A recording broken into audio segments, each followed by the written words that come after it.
ఛత్తీస్గఢ్ దండకారణ్యం మళ్లీ తుపాకుల మోతతో దద్దరిల్లింది. సుక్మా జిల్లాలో మావోయిస్టులు భద్రతా సిబ్బంది మధ్య ఎన్కౌంటర్ జరిగింది. ఘటనలో 10 మంది మావోయిస్టులు మృతి చెందినట్లుగా పోలీసులు వెల్లడించారు. ఒడిశా సరిహద్దులు దాటి ఛత్తీస్గఢ్లోకి మావోయిస్టులు ప్రవేశించినట్లుగా సమాచారం అందడంతో దక్షిణ సుక్మా ప్రాంతంలో డిఆర్జీ బృందం తెల్లవారుజామున గాలింపు చేపట్టింది. దండకారణ్యంలో మావోయిస్టులు ఉన్న ప్రాంతాన్ని గుర్తించి చుట్టుముట్టింది.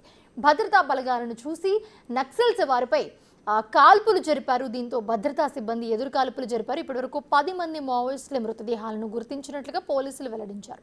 ఘటనా స్థలంలో 3 ఆటోమేటిక్ రైఫిల్స్ సహా పలు ఆయుధాలను స్వాధీనం చేసుకున్నారు. మృతుల్లో మావోయిస్టుల అగ్రనాయకులు ఉన్నట్లుగా తెలుస్తోంది.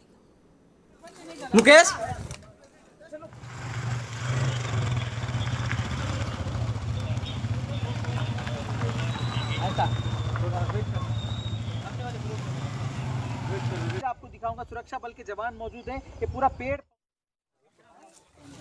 भेजना तो नंबर नोट करेगा कैसे।